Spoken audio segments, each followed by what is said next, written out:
নমস্কার, তনুর বাংলা ক্লাসিক স্টোরিতে আমি তনুশ্রী তোমাদের সবাইকে স্বাগত জানাই।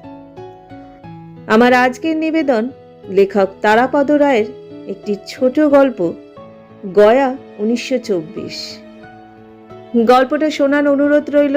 যদি ভালো লাগে তাহলে লাইক করে দিও এবং তোমাদের পরিচিত ও পরিজনদের সাথে শেয়ার করো। তাহলে শুরু করছি তারাপদ রায়ের একটি ছোট গল্প, গয়া 1924।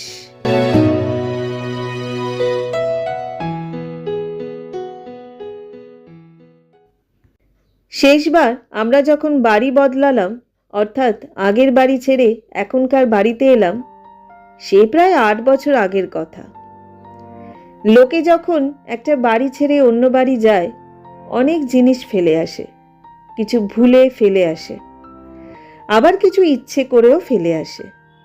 অনেক সময় বড় বাড়ি থেকে ছোট বাড়িতে উঠে যাওয়ার সময় অনেক কিছুই ছেড়ে যেতে হয়। কিন্তু এ যাত্রা আমরা এসেছিলাম আগের থেকে বেশ একটু বড় বাড়িতে, ফলে আগের বাড়ির প্রায় সব কিছুই ঝেঁটিয়ে নিয়ে এসেছিলাম। কিন্তু সেটাই সব নয়। এই বাড়িতে এসে আমরা কতগুলো জিনিস উপরি পেয়ে গেলাম। এটা একটা সরকারি বাসা বাড়ি। আমার চাকরির সুবাদে সরকার থেকে আমাকে থাকতে দেওয়া হয়েছে। আমার আগে যিনি ছিলেন তিনি তখন বদলি হয়ে দিল্লি চলে গেছেন, ফলে অনেক ছোটখাটো জিনিসই তিনি নিয়ে যেতে পারেননি। আরও 2-4 মাস ব্যবহার হতে পারত এমন দুটো ঝাঁটা ও একটা বড় পাপোশ, অল্প ভাঙা কিন্তু বেশ কাজ চলে যায় এমন একজোড়া শিলনোড়া, মরচে ধরা পাখিহীন শূন্য একটা লোহার খাঁচা, একটা কুকুরের চেন, দুটো পুরনো বকলেস। এইসব জিনিস তো ছিলই, আর ছিল কিছু শূন্য বোতল, পুরনো বই ও ম্যাগাজিন। কিন্তু এ সমস্ত ছাড়াও বাড়িতে আমরা আরেকটা জিনিস পেয়েছিলাম। সেটা একটা ফটো। বাইরের ঘরের দেয়ালে টাঙানো কাঁচের ফ্রেমে বাঁধানো একটা পুরনো ফটোগ্রাফ। ফটোগ্রাফটি অনেক পুরনো, 1924 সালের। গয়া জেলা আদালতের বার লাইব্রেরির কর্মকর্তা এবং সদস্যদের গ্রুপ ফটো। কালো কোট ও চাপকান পরা একদল নানা বয়সের উকিল, তাদের অনেকেরই বড় বড় গোঁফ, 2-4 জনের লম্বা দাড়িও আছে। ছবির নিচে ধারাবাহিকভাবে সকলের নাম লেখা। সম্ভবত বার লাইব্রেরির বারান্দার সামনে সিঁড়িতে ছবিটা তোলা হয়েছিল। সিঁড়ির বিভিন্ন ধাপে বিভিন্ন উচ্চতায় উকিলবাবুরা গম্ভীর মুখে দণ্ডায়মান রয়েছেন। ছবির ওপরে ইংরেজিতে সন এবং লাইব্রেরির নাম লেখা রয়েছে, যেমন থাকে এ ধরনের সব ছবিতে।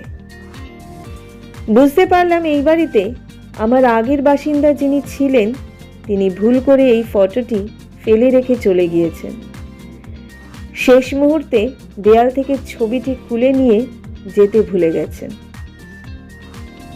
এই ফ্ল্যাটের সেই পূর্ববর্তী বাসিন্দা মিস্টার তরফদার চাকরি সূত্রে আমার যথেষ্ট পরিচিত। এই গ্রুপ ফটোগ্রাফের মধ্যে রয়েছেন হয়তো তার কোনো নিকট আত্মীয়, বাবা বা ঠাকুরদা। তাদের মূল্যবান পারিবারিক স্মৃতিচিহ্ন এই ফটোটা। আমার পুরনো অফিস থেকে মিস্টার তরফদার দিল্লি বদলি হয়েছে। সেখানে গিয়ে তার দিল্লি অফিসের ঠিকানা সংগ্রহ করে তাকে ওই ভুলে ফেলে যাওয়া ফটোটি সম্বন্ধে জানালাম এবং লিখে দিলাম। ফটোটা দেয়ালে যেখানে ছিল সেখানেই থাকছে, ওটাই আমি হাত দিচ্ছি না। তিনি যদি কখনো কলকাতায় আসেন আমাদের এখান থেকে যেন ওটা নিয়ে যান। কয়েকদিন পরে মিস্টার তরফদারের চিঠি এলো এবং তার চিঠি পড়ে আমি অবাক হয়ে গেলাম। তিনি লিখেছেন, ওই ফটোর কোনো ব্যক্তির সঙ্গে তার কিংবা তার পরিবারের কারোর কোনো সংস্রব নেই। তাদের বংশের কেউ কখনো গয়ায় বাস করেনি। 2-1 বার পিণ্ড দিতে গিয়েছেন, কিন্তু সেই পর্যন্তই। মিস্টার তরফদারের চিঠি পড়ে আরও জানলাম যে তিনিও এসে দেয়ালে ঝোলানো অবস্থায় ফটোটি পেয়েছিলেন এবং আমারই মতো তার পূর্ববর্তী বাসিন্দাকে যোগাযোগ করে ফটোটি ফেরত দেওয়ার চেষ্টা করেছিলেন। দুঃখের বিষয়, তিনি ফটোটি ফেরত দিতে পারেননি, কারণ সেই পূর্বতর বাসিন্দা ফটোটির দায়িত্ব সম্পূর্ণ অস্বীকার করেন এবং জানান যে তিনিও বাড়িতে এসে দেয়ালে ঝোলানো অবস্থায় ফটোটি পেয়েছিলেন। আমার যদি অনেক সময় থাকতো এবং সরকারি নথি খুলে আমার বর্তমান ফ্ল্যাটের প্রাক্তন বাসিন্দাদের তালিকা ও নাম ঠিকানা জোগাড় করে একে একে যোগাযোগ করতে পারতাম, হয়তো প্রকৃত মালিকের কাছে, যিনি প্রথমবার ভুল করে ছবিটি ফেলে রেখে যান, তার জিনিস ফেরত দিতে পারতাম। কিন্তু সে বড় কঠিন কাজ। ছবিটি তোলা হয়েছিল 1924 সালে, আর আমাদের এই সরকারি ফ্ল্যাট বাড়িটায় সরকারি কর্মচারীর বসবাস শুরু হয়েছে 50 দশকের শুরু থেকে। এই দীর্ঘ সময়ের মধ্যে আমি শুধু একটানা 8 বছর আছি, অন্যেরা কেউ 2 বছর, বড়জোর 2.5 বছর, কেউ কেউ তার চেয়ে কম সময়ও থেকেছেন। মোটমাট অন্তত জনা 10-12 সরকারি কর্মচারী আমার আগে এ বাসায় থেকে গেছেন। খোঁজ নিয়ে দেখলাম তাদের মধ্যে কয়েকজন ইতিমধ্যে লোকান্তরিত হয়েছে, একজন সন্ন্যাসী হয়ে গেছেন, আর অন্য একজন ক্ষণজন্মা মহাপুরুষ সরকারি তহবিল তছরূপ করে যথাকালে নিরুদ্দেশ হয়ে গেছে। সুতরাং অনেক রকম চিন্তা করে আমি আর এই ফটোর মালিককে খুঁজে বার করার চেষ্টা করিনি। আমার পূর্বের বাসিন্দারা যা করেছিলেন আমিও ঠিক তাই করেছি। দেয়ালে ঠিক যে জায়গায় ফটোটা ছিল সেখানেই রেখে দিয়েছি, একটুও নড়চড় করিনি। শুধু চুনকামের সময় খুলে একটু সরিয়ে রাখি, আবার চুনকাম সারা হয়ে গেলে ফটোর ওপরে কাঁচটা ভালো করে মুছে দেয়ালের নির্দিষ্ট স্থানে টাঙিয়ে দিই। সাদা দেয়ালে কালো কোট চাপকান পরা পুরনোকালের ভারী ভারী মানুষদের চমৎকার মানায়।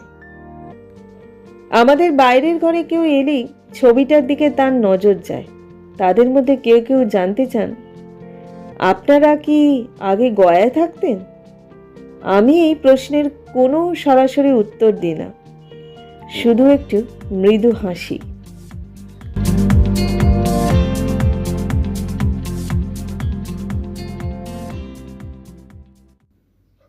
এতক্ষণ তোমরা শুনলে লেখক তারাপদ রায়ের একটি ছোট্ট গল্প, গয়া 1924। গল্পটা কেমন লাগলো অবশ্যই জানিও। যারা এখনো পর্যন্ত আমার চ্যানেলটাকে সাবস্ক্রাইব করনি, যদি যোগ্য মনে হয় চ্যানেলটাকে সাবস্ক্রাইব করে দিও এবং পাশে থাকা বেল আইকনটি প্রেস করে দিও। আজকের মতো বিদায় নিচ্ছি, খুব শিগগিরই ফিরবো অন্য একটা নতুন গল্প নিয়ে। সবাই ভালো থেকো, সুস্থ থেকো এবং সাবধানে থেকো।